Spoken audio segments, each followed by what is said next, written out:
Olá, boa noite a todos. Vamos fazer a live do mês de novembro, falando sobre a jornada do paciente do ponto de vista do período entre a consulta médica e até a realização da cirurgia, quais as dificuldades que a gente vai encontrar e qual o tempo que a gente consegue fazer a cirurgia acontecer da melhor maneira possível, claro, sem queimar nenhum tipo de etapa, né? Então, hoje, para participar dessa live, eu vou convidar a minha assistente administrativa, que é responsável pela liberação das cirurgias junto aos convênios médicos e aos hospitais. E a gente vai conversar com ela e eu vou falar um pouquinho sobre, de uma maneira geral, sobre o processo todo, e aí a Priscila vai ajudar a gente com a questão administrativa, que é aquela parte que deixa a gente bastante ansioso, né, com relação à liberação ou não da cirurgia, e aí falar um pouquinho dos prazos e tudo mais. Eu estou esperando aqui o pessoal chegar mais gente aqui, para que o pessoal não perca muito tempo da apresentação, tá? E daí eu vou colocar a Priscila então para a gente começar a bater um papo, tá certo? Então vamos lá.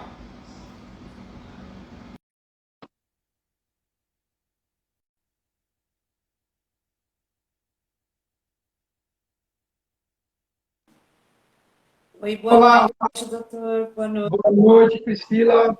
Para quem ainda não conhece, Priscila é nossa responsável, a nossa assistente administrativa da clínica, e ela é que faz todo aquele processo chato, burocrático, e está nos bastidores aí, que a gente acaba não tomando conhecimento, a gente entrega os laudos, e agora, daqui para diante, o que vai acontecer com o meu processo?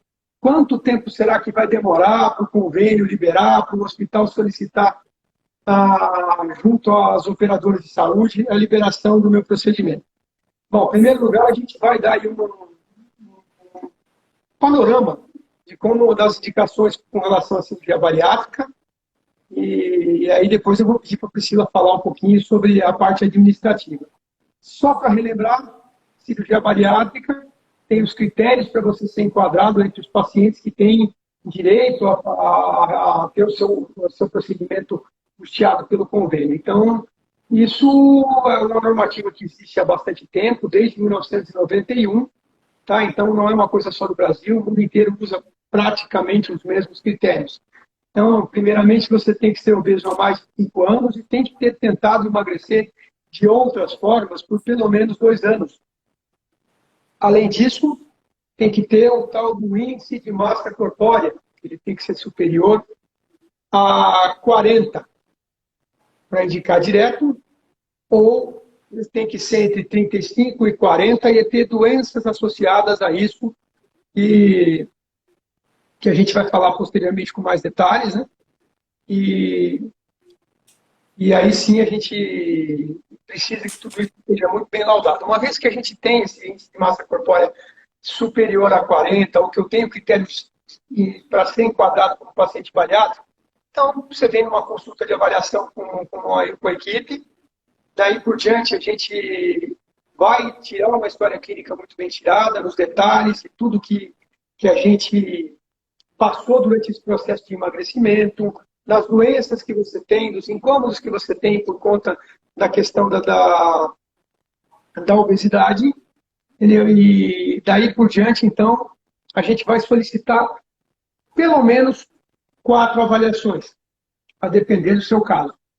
Entendeu? Então, a gente vai solicitar a avaliação de um endocrinologista, que é uma avaliação extremamente importante, para que ele descreva as maneiras como você tentou emagrecer nos últimos 2 anos e para ter certeza também de que você não tem nenhuma doença clínica que esteja associada à obesidade, cujo tratamento resolva a questão da obesidade sem necessidade de um procedimento cirúrgico. Além disso, um cardiologista vai ter que avaliar o seu caso, ou, é claro, uma cirurgia de grande porte de um paciente, pela questão da obesidade, já é um doente de grande risco. Então, é fundamental que o cardiologista faça uma avaliação bastante minuciosa para que a gente chegue à cirurgia com bastante segurança. Além disso, a gente precisa do intercurso de 2 profissionais não médicos que também são de suma importância. A nutricionista, que vai não só já indicar os primeiros passos para você se adaptar à dieta e, se possível, para que você perca algum peso até o início até a cirurgia em si. E também é a nutricionista que vai te ensinar de que maneira você vai se alimentar. Ele é nos primórdios da cirurgia bariátrica. Para quem já fez, sabe que a parte pior de tudo é justamente a dieta que a gente tem que fazer no pós-operatório, se acostumar com dietazinha líquida e a paciência até voltar a comer alimentação pastosa e por aí afora. E quem faz essa adaptação e quem explica essa adaptação e quem ensina qual vai ser a nova maneira de se alimentar é a nutricionista, então é bastante importante. E o psicólogo também tem uma importância muito grande. A gente sabe que os pacientes obesos, de uma maneira geral, eles precisam, eles têm uma necessidade de se recompensar com a alimentação. Então, seja quando estão muito tristes, então o alimento ele acaba reconfortando, seja quando eles estão muito felizes, eles precisam também se alimentar para se recompensar. É necessário que o psicólogo avalie com muita tranquilidade para poder entender se esse paciente já está maduro o suficiente para entender a repercussão da cirurgia bariátrica desses casos. Claro que, lembra quando a gente falou que a cirurgia bariátrica ela é indicada também para pacientes que têm um índice de massa corpórea entre 35 e 40. Esses pacientes eles têm doenças associadas e acabam gerando complicações por causa da obesidade ou cuja obesidade dificulte o tratamento. E aí é também de suma importância que essas enfermidades que a gente chama de comorbidades, elas sejam extremamente documentadas e sejam bem laudadas para que a gente não tenha dificuldade no processo de liberação da cirurgia. Daí por diante, quando vocês retornam em consulta com os laudos, com as avaliações, com os exames, com a endoscopia, com todos os exames em ordem, aí é a vez da Priscila começar o processo. Priscila, e aí? Como que a gente faz daí por diante? Bom, primeiro a gente tem que entender que existe um triângulo, né? Que é a clínica, o hospital e o convênio. Através das documentações, quando o senhor já me passa o pedido da cirurgia, dentro do IMC a gente já sabe quais são os laudos e os documentos necessários. O convênio, ele pede de 18 a 21 dias para liberação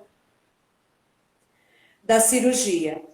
Então, como que eu procedo? Nós montamos uma pasta com todos os laudos, exames, relatório médico, solicitação de material e agendamos a cirurgia diretamente no hospital. O hospital ele tem um prazo de 72 horas para enviar essa documentação para o convênio.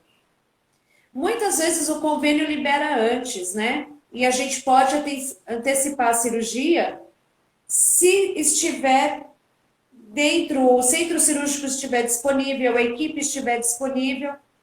Então, existe uma logística aí. Dentro de tudo que o senhor passou, com a documentação, bonitinho. O que é uma coisa que muitos me perguntam é assim, Priscila, mas poxa, você não pode agendar antes do prazo? Não, eu não posso. Se eu agendar antes do prazo estipulado pelo convênio, o próprio hospital me devolve a documentação alegando que está fora do prazo. Esse é o processo. Desculpa, doutor. Normalmente, a gente é que faz toda essa parte burocrática. É a única coisa que a gente pede é que realmente os laudos eles sejam feitos e aí, assim, principalmente no que tange às comorbidades. Então, imaginar um doente, por exemplo, que tenha um problema ortopédico, uma cirurgia de coluna, ou mesmo uma hérnia de disco, ou mesmo um problema relacionado ao joelho, enfim. Sim. É fundamental que conste nos laudos que fazem o diagnóstico dessas doenças que são incapacitantes e que o laudo do ortopedista que vai documentar essa comorbidade, que ele seja bastante bem escrito e detalhado com relação realmente o benefício que a cirurgia pode gerar para esse doente. Assim vale também para a parte de ginecologia. A gente sabe que ovários micropolicísticos, infertilidade são causas de comorbidade importante.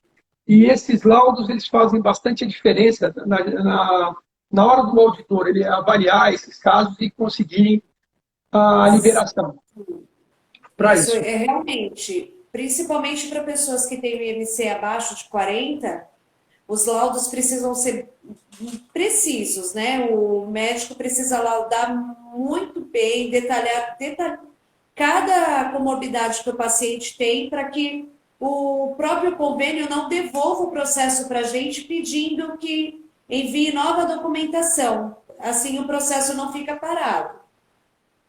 Então, todas as comorbidades precisam ser muito bem laudadas. Uma pergunta frequente que as pessoas costumam fazer, Priscila, é quanto tempo a gente demora entre a consulta médica e a realização da cirurgia.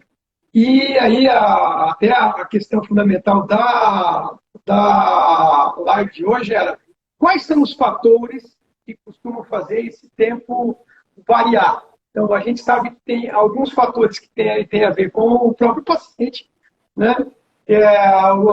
Tem gente que tem mais comorbidade, gente que passa no cardiologista, o cardiologista, de repente, vai, olha, eu preciso de mais exames para poder chegar a uma conclusão de que esse paciente está seguro para ser submetido à cirurgia. E tem outros fatores que são administrativos também, né, Priscila? Com Sim, relação, sim. principal, e tem também a questão do tempo em que as pessoas demoram com as avaliações nutricionais e psicológicas, né? Sim, os especialistas que, quando não passam com a nossa equipe, o que tem um retorno maior é realmente a nutricionista e o psicólogo, né? São bastante consultas. Mas, assim, o tempo, a gente tem uma variação boa aí. Nós tivemos recentemente uma paciente que, com 28 dias, ela estava preparada para a cirurgia. E tem gente Agora, tem pacientes que levam 90, mas a nossa média é de 30 a 45 dias com o paciente para a gente dar entrada na cirurgia, com o retorno do exame. é importante a gente salientar que o tempo de avaliação, ele não a gente não é uma corrida, né? O importante é que o paciente ele esteja bem preparado, bem tranquilo, entendeu? Que ele tenha bastante conhecimento, que ele esteja bastante esclarecido com relação à cirurgia, que o nutricionista não é necessário que ele faça 10 avaliações, não existe um prazo mínimo de consultas para que o nutricionista e o psicólogo avaliem. Existe o tempo do nutricionista e o psicólogo sentirem que o paciente realmente entendeu o que ele tem que fazer com relação à cirurgia e que realmente está seguro da escolha que ele vai fazer. A gente sabe que a maior parte dos doentes que vão para a cirurgia bariátrica, foi uma decisão difícil de tomar, né? A gente batalha com essa história durante muito tempo, né? Então, a sensação inicial que a gente tem é, olha, nossa, eu realmente vou desistir. Na verdade, não é uma desistência, é um ato de coragem, de tomar a atitude de procurar pela cirurgia bariátrica. Não é uma maneira fácil, é a maneira certamente mais que tem o melhor resultado para os pacientes que têm indicação de fazer, mas longe de ser uma escolha fácil. E aí depois gera muita angústia o fato de algumas dificuldades acontecerem, ou às vezes gerada pelo convênio, ou gerada pela própria estrutura, ou pela dificuldade de conseguir a realização dos exames. Isso acaba piorando em muito a questão da ansiedade do doente com relação à realização da cirurgia. Então, a gente deixa claro que não é uma corrida, não é fundamental que a gente não queimamos etapa, ao contrário, a gente depende que todo o procedimento seja feito com bastante tranquilidade, com bastante paciência e sem enrolações, sem ficar dificultando a vida do paciente para poder acabar com que ele acabe desistindo do procedimento, que é uma coisa que costuma acontecer quando a gente acaba demorando demais para poder liberar a cirurgia. Existe também, doutor, o que eu estava falando agora é simplesmente o processo convênio, né?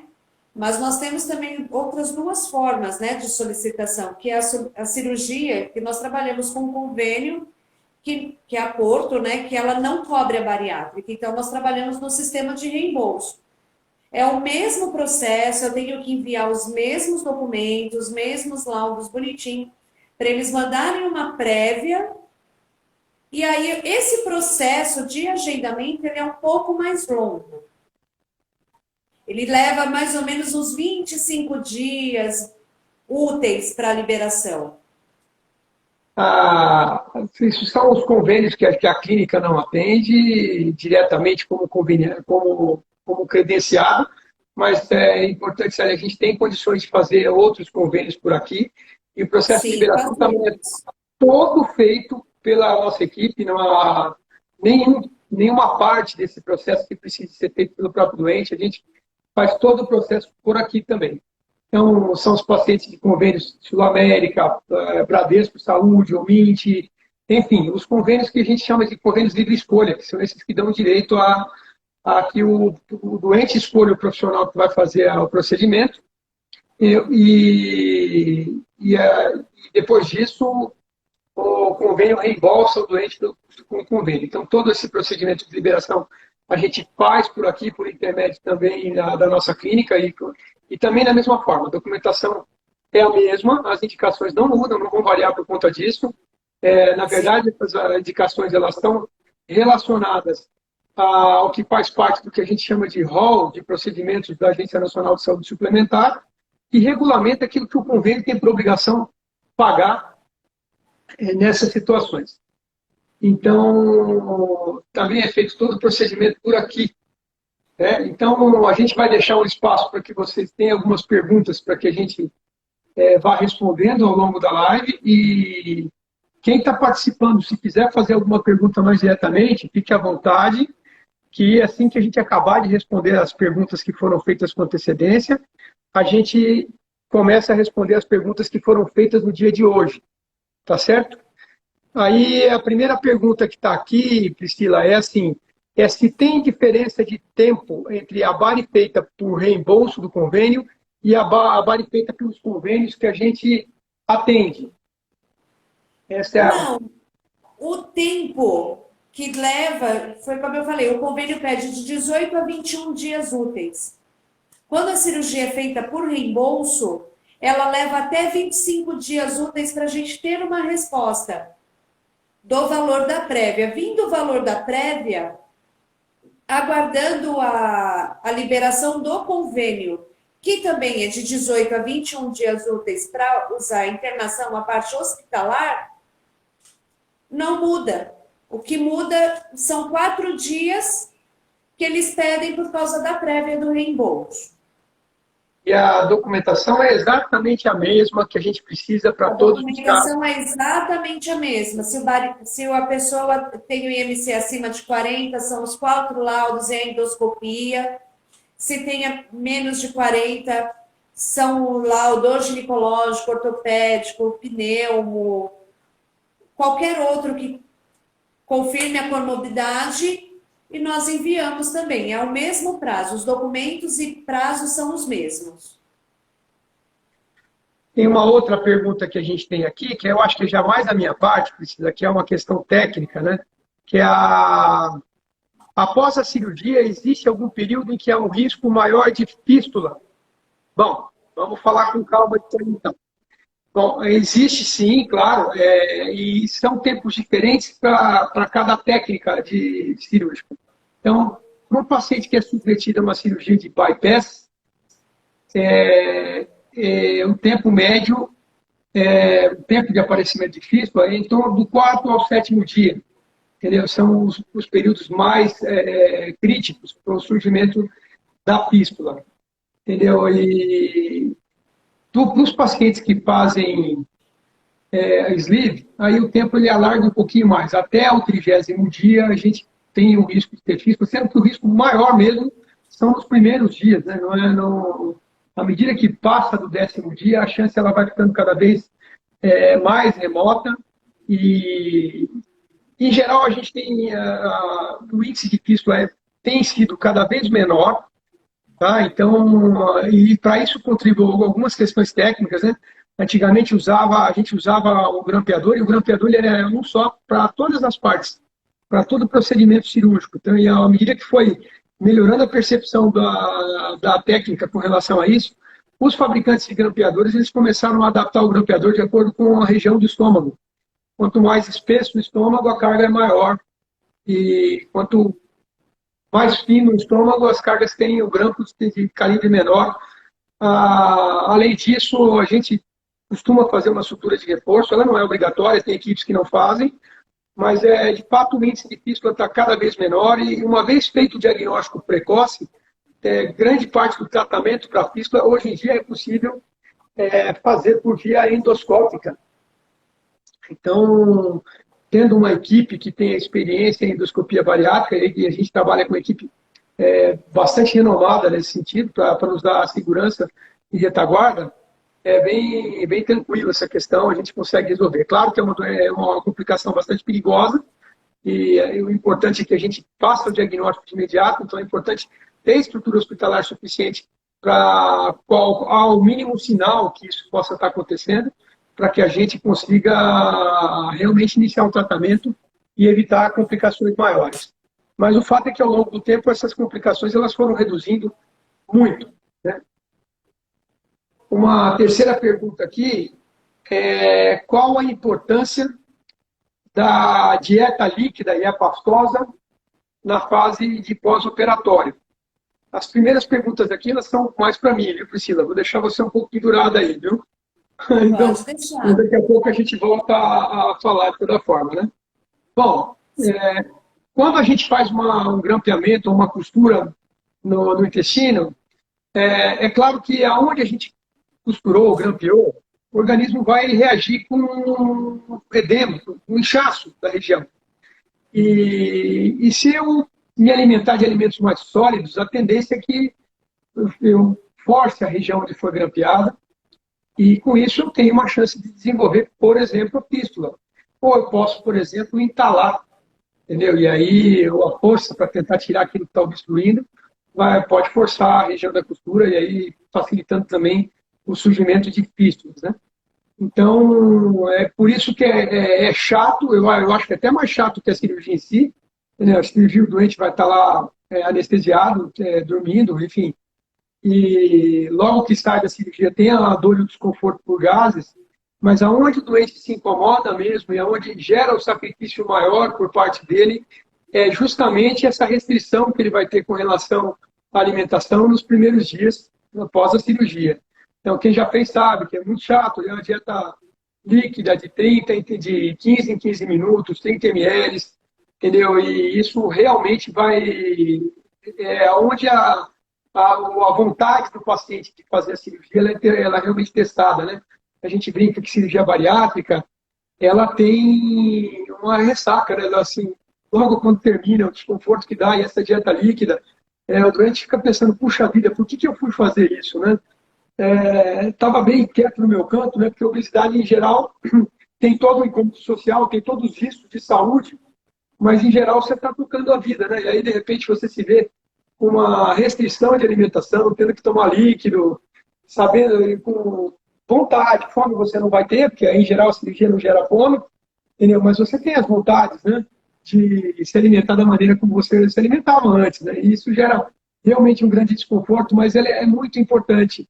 E tem outra coisa também, o fato de você fazer essa dieta líquida tão importante, faz com que a perda de peso nos primeiros 10 dias ela seja muito grande também. Então, quando o doente volta, ele chega, às vezes, a perder até 1 quilo por dia, até o primeiro retorno na consulta de pós-operatório. Então, é onde vocês vão ter que ter mais paciência, é a parte chata da história toda, mas realmente ela é fundamental para a segurança na realização do procedimento cirúrgico e também ajuda na perda de peso inicial. Para a pergunta que fizeram aqui, quanto tempo demora para cicatrização total? Tá?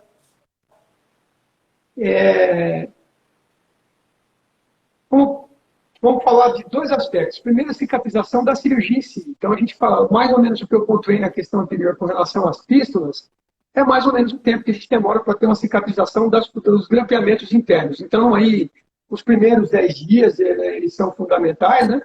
E aí, até o 30º dia, por outras razões. Às vezes, existem questões que acabam fazendo com que, mais adiante, porque aumenta a pressão no tubo onde a gente fez o grampeamento, pode, no caso do sleeve, até mais tardiamente, mas em geral em torno de 7 a 10 dias, né? Aí tem a outra parte, que a gente, para poder fazer a cirurgia, a gente faz os cortes na barriga. E quando a gente faz os cortes na barriga, claro, tem a região dos orifícios. E isso realmente demora um tempo maior para a cicatrização.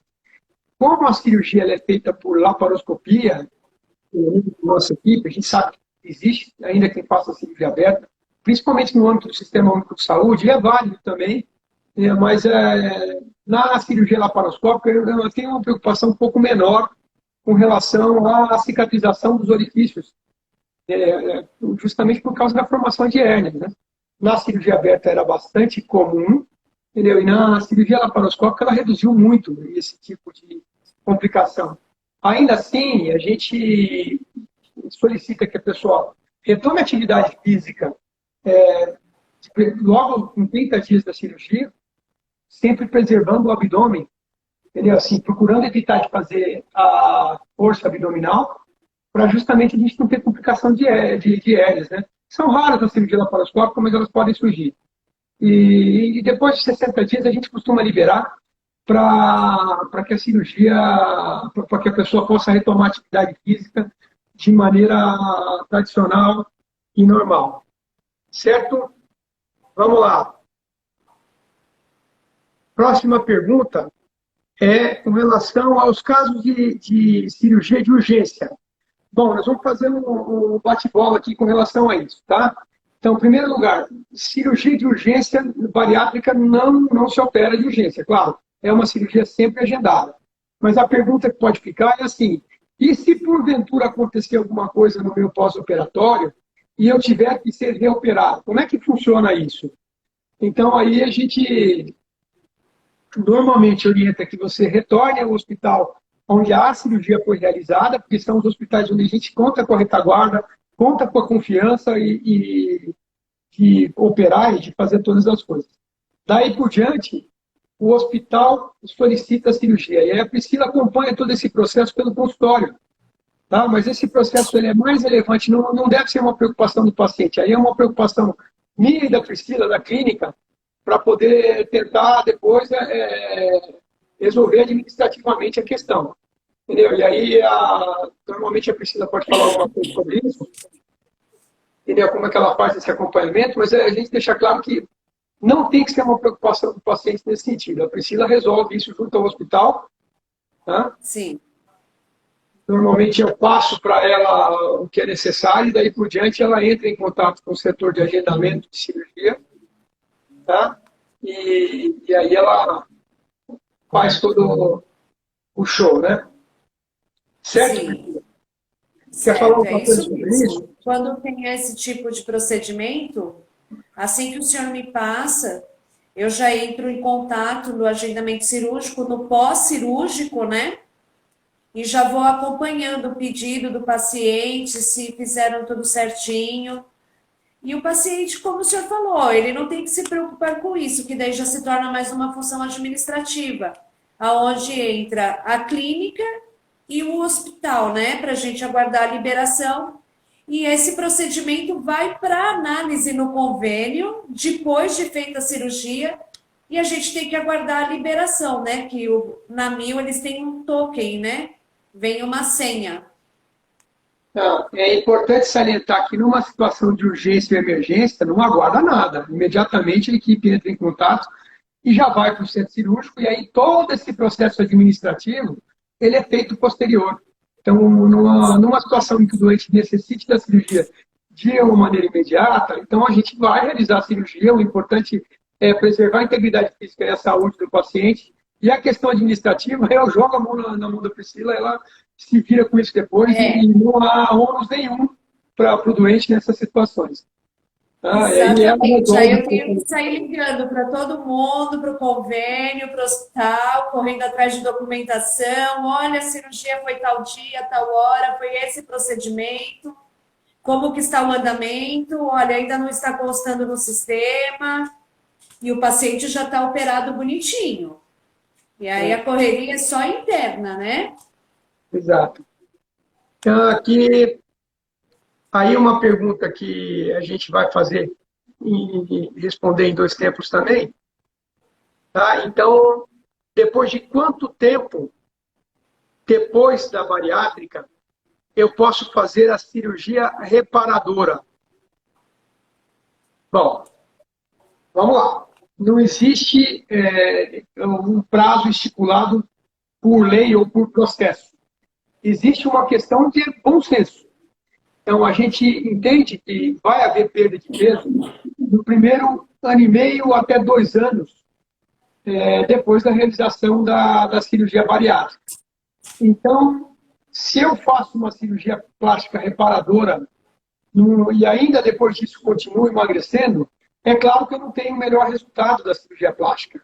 Então, a gente sabe que para o paciente que bariátrica, depois que ele volta a melhorar a autoestima porque ele está perdendo peso, aí novamente ele olha para o próprio corpo e aí ele vai ver que as peles estão sobrando, que ele está com as pelancas, aí ele fica preocupado de novo, fala, puxa vida, e agora, quando é que eu vou resolver isso? Mas aí é importante a gente ter na cabeça a seguinte coisa, a gente tem que ter paciência, porque vai ficar ainda melhor se eu tiver perdido mais peso na hora de fazer a cirurgia plástica. Algumas vezes você faz uma incisão, por exemplo, para corrigir o braço, entendeu? E depois você emagrece mais e a cicatriz ela vai mais abaixo. Certo? Então, mais ou menos em torno de 1 ano e meio é quando existe a estabilização do peso. Quando existe a estabilização do peso, então a equipe de cirurgia bariátrica recomenda que você vá fazer a cirurgia reparadora. Daí por diante, é novamente outro processo. E aí, vamos dizer, a Priscila da equipe de lá, de cirurgia plástica, ela vai dar andamento nos processos de liberação. E aí, certamente vai precisar de um laudo nosso, confirmando que o peso está estabilizado, e aí a gente vai procurar. O que eu costumo só pontuar é que a gente sabe que a cirurgia bariátrica, o convênio ele vai bancar a parte reparadora, entendeu? Então, muito do que você gostaria de fazer também, o convênio pode não pagar. Por exemplo, quero aproveitar e fazer rígidoplastia, corrigir o rosto, tirar a ruga. Então, esse tipo de coisa o convênio não paga, mas é possível você fazer no cirurgião plástico uma correção disso e arcar com um ônus de sua parte do que a cirurgia reparadora cobre. Então, mas geralmente, para responder a pergunta, em torno de 1 ano e meio, quando o peso, fundamentalmente quando a perda de peso estiver estabilizada.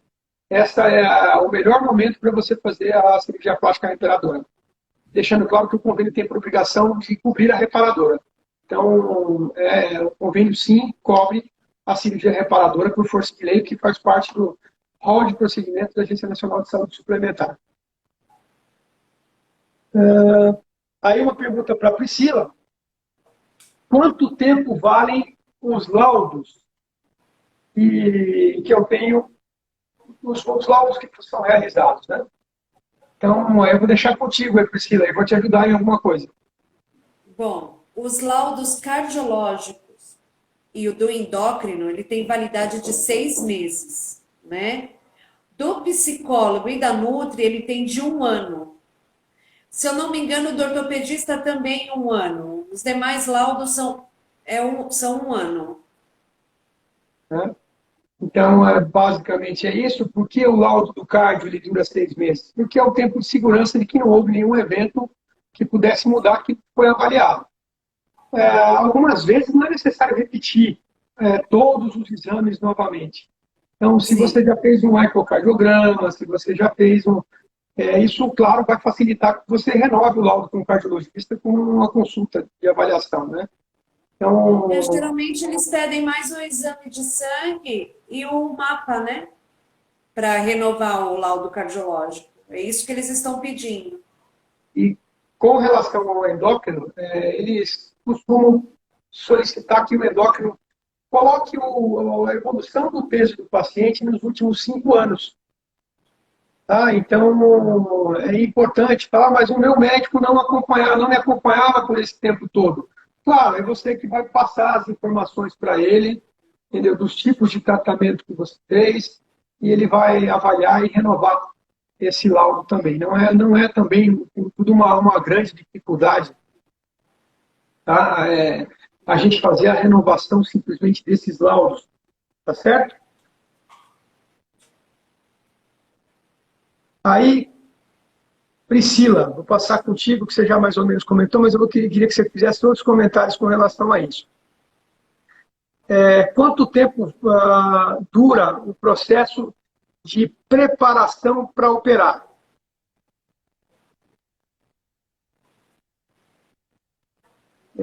A pergunta é essa, Priscila. Doutor, eu não entendi. Quanto tempo dura? Eu já te passo aí, espera um pouquinho só, tá? Tá. Quanto tempo dura o processo de preparação? Aí dá uma discorrida, fala mais ou menos sobre as variáveis, os casos concretos que você pegou, que demoraram mais, por qual razão. Tá. Então vamos lá.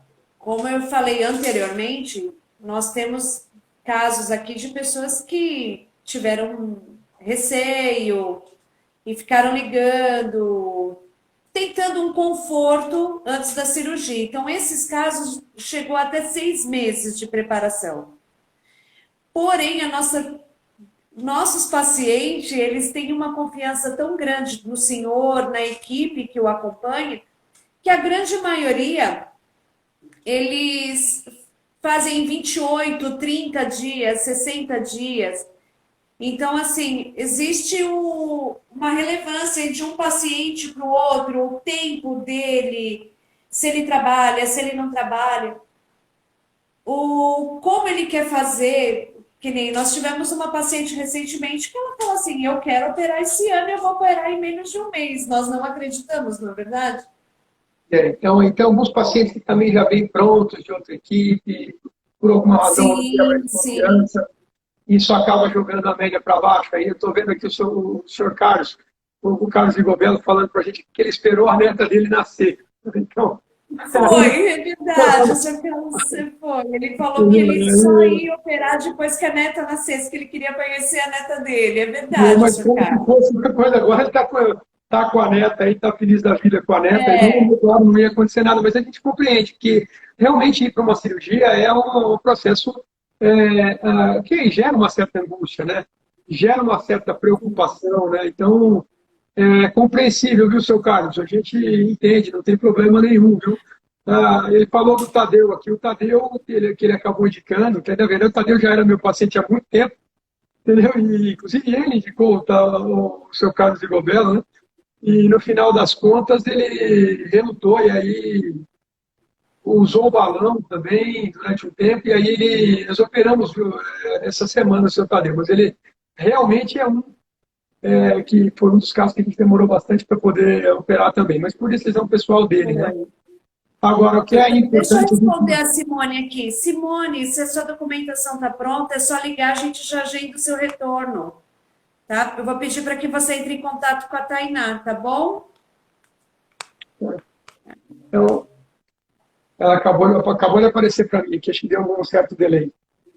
Então, é importante a gente entender que cada paciente tem que ter realmente o seu tempo, entendeu? E tem que eu estimulo. Eu falo que antigamente, como é que era feita a questão da orientação da cirurgia bariátrica? Quando eu estava na residência médica, lá em 99, 2000, e ainda hoje se faz, mas era comum que a gente fizesse as reuniões, né? Então, você chamava os pacientes, todos os que já tinham sido operados e os que estavam em fila para operar, e se fazia uma reunião no anfiteatro do hospital.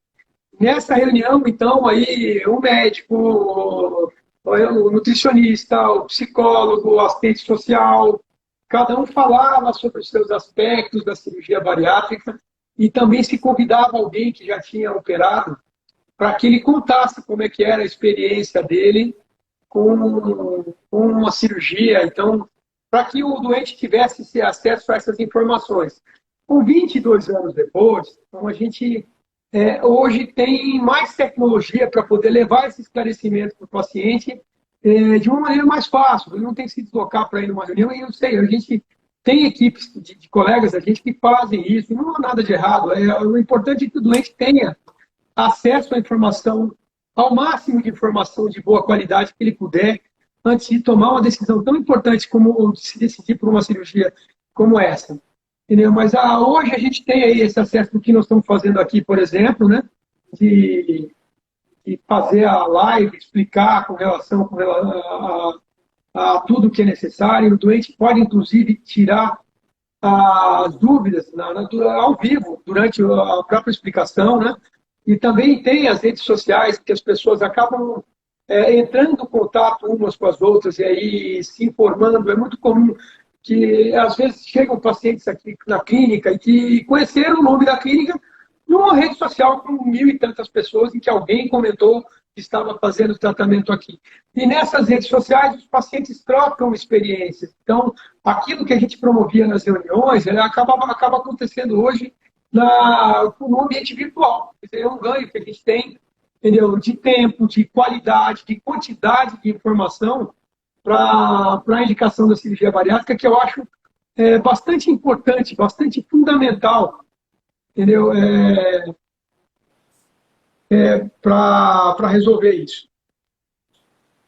Tá? Doutor, uma coisa que vale ressaltar para os pacientes, que assim, quando eu passo para eles, né, 18, 21 dias úteis, eles falam, poxa, eu não vou operar, então eu já deixo tranquilo, porque geralmente o convênio ele não leva esse tempo para liberar. É muito difícil, eles sempre liberam antes. E com isso eu posso antecipar a data. E aí o paciente sempre acaba operando na data que ele quer. Outra coisa também que eu falo para alguns pacientes, para eles tomarem cuidado, porque existem muitos grupos de bariátricas por aí. Então, tem pacientes que chegam aqui apavorados. Ah, porque eu vi fulano, é porque eu vi ciclano. Então, assim, procurar saber se aquela informação realmente tirar a dúvida com a gente, não guardar essa dúvida para ele, né? Como muitos estavam fazendo. E agora o que estão perguntando aqui, doutor, é referente à pandemia. Como que vai ficar os próximos processos? O senhor tem uma prévia? Vamos lá. Essa pergunta é realmente muito importante. Então, logo quando começou março, quando começou a quarentena por conta da pandemia, a gente optou para entender o que estava acontecendo, parar com os procedimentos e esperar. Era uma coisa muito nova e a gente realmente não tinha noção de como seria essa repercussão dessa pandemia. Com o passar do tempo, o que ficou bastante evidente é que a obesidade era um risco maior para o doente do que a hospitalização e a cirurgia em si.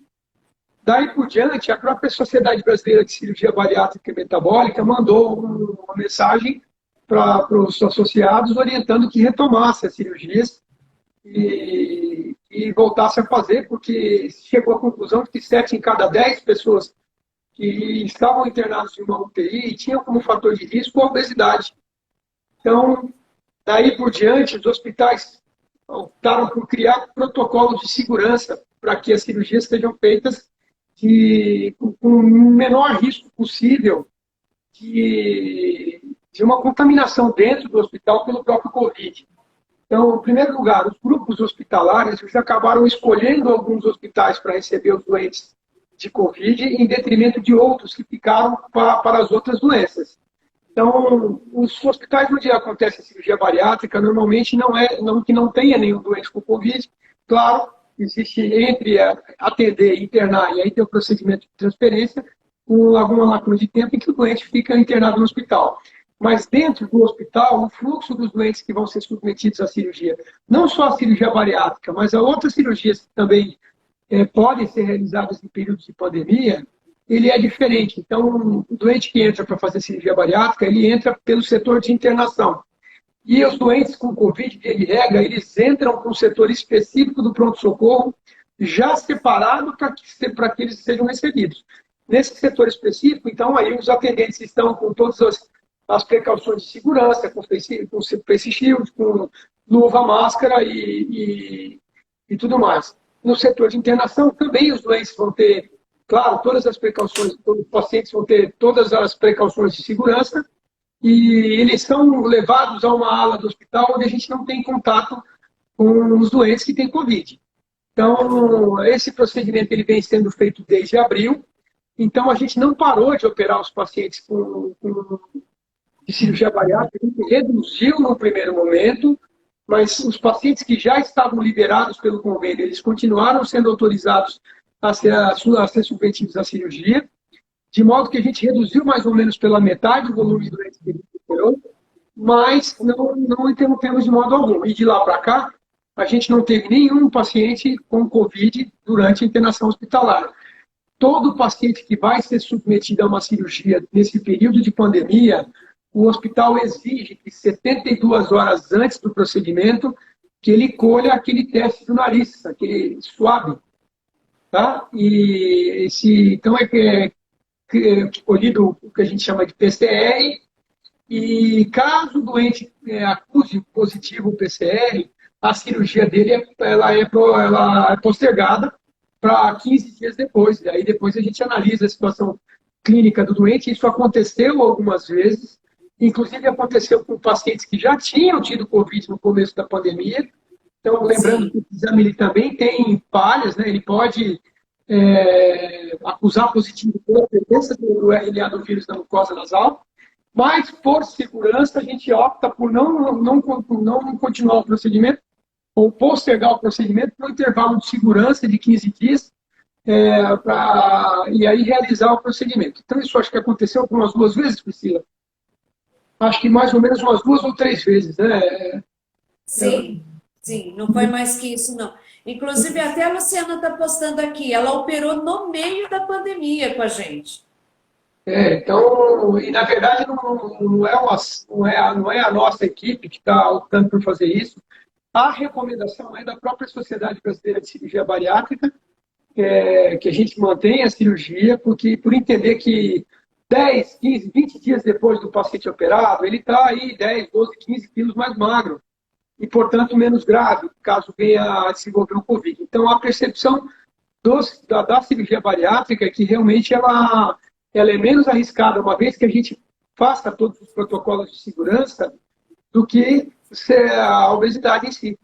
Então, por isso que a gente acabou por não interromper e continuar indicando as cirurgias. A gente sabe que parece, e agora que diminuiu a quarentena, parece, a gente tem que aguardar mais dados para entender isso, mas que novamente estão subindo os casos de Covid, isso já aconteceu em outros países também, mas a gente não mudou, por enquanto, pelo menos, a gente não mudou o protocolo, os hospitais também não nos orientaram diferente disso, e é claro que a gente vai seguir a recomendação dos órgãos competentes. Então, se a Sociedade de Cirurgia Bariátrica nos disser que a gente deve parar a cirurgia, claro, a gente vai obedecer às regras de quem nos norteia a conduta, né? E mesmo os hospitais. Por alguma razão pode acontecer o hospital necessitar dos leitos de UTI ou mesmo dos respiradores do centro cirúrgico. Eu não acredito nesse cenário, mas caso aconteça, pode acontecer do hospital pedir para interromper as cirurgias eletivas então é um cenário real. Mas por enquanto eu não vejo, conversando com as pessoas do hospital, com outros colegas, não acredito realmente que será esse o cenário, não. A gente pretende continuar operando. Né? A gente para quando, Priscila? Nós vamos operar até o dia 22 de dezembro, né? Dia 22 de dezembro é o último dia de cirurgia do ano. Inclusive, hoje eu estive no Hospital Vitória, né? Com o pessoal do agendamento, conversando, resolvendo essas informações referente à suposta onda, né, da pandemia. Qual foi a informação que eu tive dos dois hospitais que nós operamos, né? Nós não, o senhor. Que a ordem que eles têm até agora é continuar agendando normalmente, porque a cirurgia bariátrica, o paciente entra num dia e sai no outro. Então, vai continuar agendamento normal até segunda ordem, eles não vão parar o agendamento, Então, tá? se, Então, se a Secretaria, o Secretaria Estadual de Saúde, ou mesmo Secretaria Municipal de Saúde, os órgãos reguladores da pandemia assim orientarem, então a gente cumpre as regras de maneira adequada. Por enquanto, a gente está fazendo aquilo que a sociedade, que o Ministério da Saúde tem preconizado. Tá? Vou mandar o meu médico preferido, Priscila, minha querida, um abração para você, tá bom? ah, doutor, deixa eu responder uma coisinha aqui. Estão me perguntando sobre cirurgia particular. Sim. A cirurgia particular tem o mesmo procedimento, tá? Porque o que acontece? Em vez de ter a liberação do convênio, eu tenho que ter a liberação do hospital. Então, eu tenho que enviar a mesma documentação. É o mesmo processo. A única coisa que é importante salientar é que o prazo de 21 dias para a liberação do convênio é para liberações relacionadas à legislação que rege os convênios. Então, os convênios eles são obrigados a dar a resposta para o doente, se positiva ou negativa, não importa, mas eles têm que responder em 21 dias. E quando o paciente é particular, eu não tenho esse prazo de resposta, mas a maneira de remunerar a cirurgia não muda a indicação da cirurgia.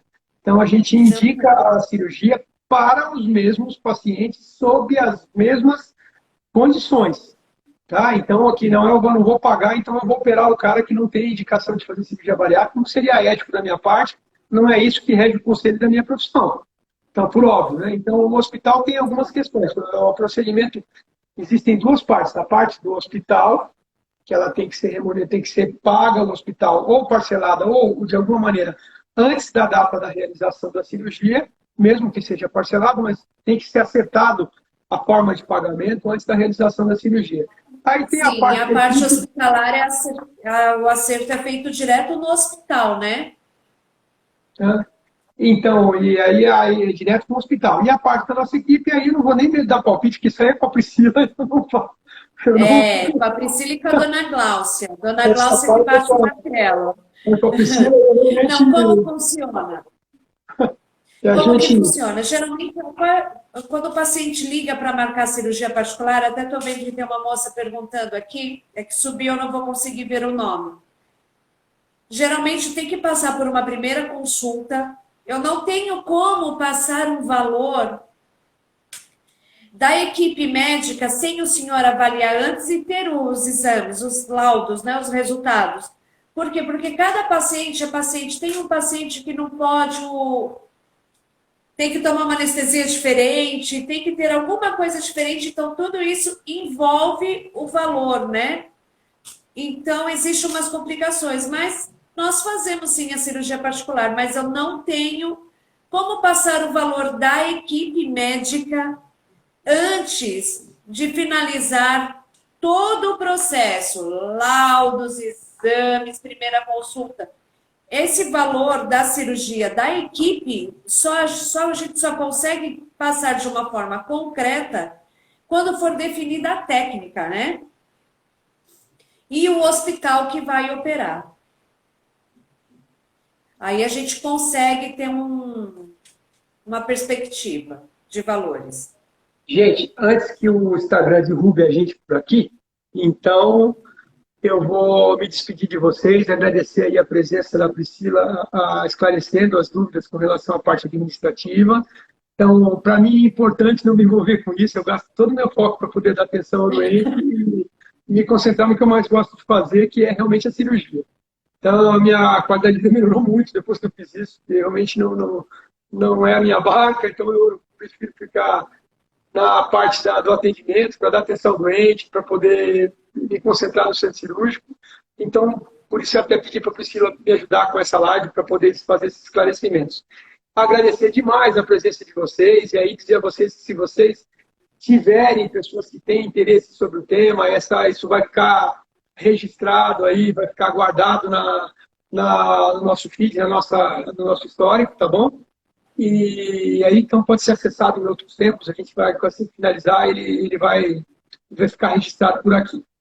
Deixar um grande abraço para vocês todos, e aí, em dezembro, a gente já pensa num outro tema e vamos continuar conversando por aqui. E a gente pode aí aguardar a visita de vocês também, se tiverem dúvidas, para virem na clínica da gente. A gente tem 2 unidades, tem uma unidade aqui na frente do Hospital Vitória, na Abel Ferreira, e a gente tem uma outra unidade também na Brasleme, entendeu? E que a gente vai ter todo o prazer do mundo em receber vocês para poder conduzir o caso de vocês. Um grande abraço, gente. Tchau. Olha lá, vamos lá. Deixa eu me despedir também, né, doutor? Bom, vamos lá. Senhor Carlos, já está na hora do seu retorno. A Priscila também, olha lá, é só bronca. Se eu não me engano, é Silvana. Liga para marcar o... Pode me ligar no 94-582-5990. Eu vou pedir para colocar lá para a gente conversar com você a respeito da cirurgia particular. Um beijo a todos e qualquer coisa estamos à disposição. A equipe inteira aqui torcendo por vocês.